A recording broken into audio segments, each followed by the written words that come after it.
The Lady of Rage, you heard me, I said the Lady of Rage.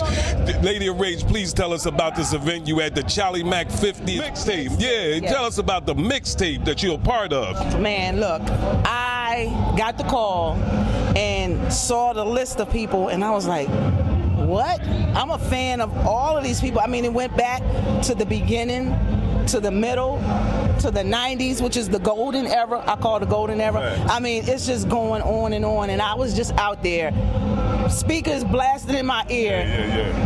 In the crowd, like, oh shit, oh, Buckshot, oh my gosh, Lord in the Underground, Yo-Yo, oh my gosh, Tracy Lee.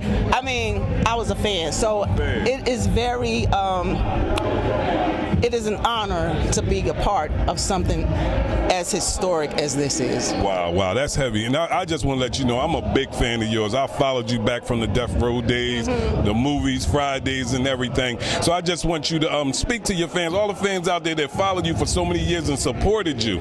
Just speak to them right now. I will say this to people that admire me and are fans. I try not to say fans, I try to say admirers of mine. I appreciate you all sticking with me, you all checking for me, you all making it possible for me to come out to these shows and still perform, because that means you all want to see me. If somebody's booking me, that means somebody wants to see me, and that means you all are checking for me. So I would like to thank each and every one of y'all who keep me alive and keep me afloat. All right, well, let me ask you something about this hip-hop thing. What do you think about the state of hip-hop where it is today, negative and positive? I see that they're about their business. Like when we were coming up, I think we were more trusting. If somebody said, oh, you don't need a lawyer, just sign right here, or we're family, you don't need to do this, we were more willing to just believe that. Right. I think the hip-hop artists of today are more about their business. They are grinding a lot, I won't say a lot harder, but they have the resources to, and when I say resources, I mean social media, all of these platforms to be heard. Back in the day, you had to have a record deal basically, or do shows to be heard. So they have TikTok, Facebook, Instagram, all these platforms to be heard. So I think that's the positive now. You have many more avenues to be heard than we did back in the day. Okay, now just touch on some of the negative aspects about hip-hop. Where is that today that you don't particularly care for? I wouldn't say that it's hip-hop necessarily. I would say it's the machine behind hip-hop. When you have people who are speaking, I call it junk food and soul food, quality food. I think it's too much junk food going on right now. Right. And when you eat too much junk food, you're not getting any nutritional value. So I don't know the value of what is being put out right now.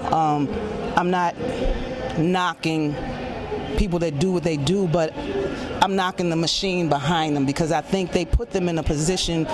We want you to talk about this. We want you to talk about your ass. We want you to talk about your private parts. We want you to talk about killing and murder. We want you to, matter of fact, with this music, here's these drugs that go along with this music. So it's like a big witch's brew that's been stirred up, and I think it's the machine behind. It's a conveyor belt.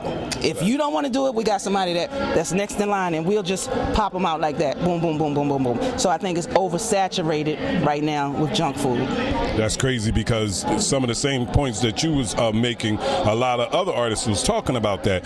So I just want to ask you this question. If you was in a room full of the youngsters right now that's in the game, all the relevant artists, what would you be able to say to them face to face, being as though you've been in this game for so long and you're a legend in this game? What would you say to them face to face?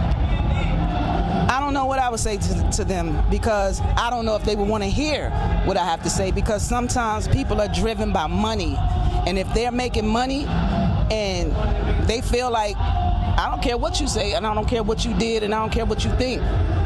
This is what I'm doing, and this is what it is. So if somebody wanted to hear what I had to say, then I would say, maybe balance it out a little bit. Maybe put some vegetables in the meal, maybe get some carbs over here, maybe get some protein, make it a well-balanced meal. You could talk about this. Sure, we're grown, we know about sex and all of this stuff, but talk about something else. Talk about something that you think will touch a young lady who may have been suicidal, if you were suicidal once upon a time, or something personal that you can put out there that somebody else might be able to learn from and grow from. Wow, that's crazy. You spoke on some heavy points that affected me personally, but I just want to say I appreciate you and I appreciate your time for stopping by. You're great, and I love your aura about you. It's very positive, and I just want to say that you're a queen, and we respect everything that you've done in the business, and keep being great. Now, let me just ask you one more thing before we let you go. Are you working on anything right now tentatively that you can give us some drops on? Not music, but every week I co-host with Chairman Fred Hampton Jr. of the Black Panther Party Cubs. We do a blog talk radio called Free 'em All Radio. I also this is my first lead. The movie is called Call Me Now, The Rise and Fall of Miss Cleo, and those of a particular age may remember Miss Cleo.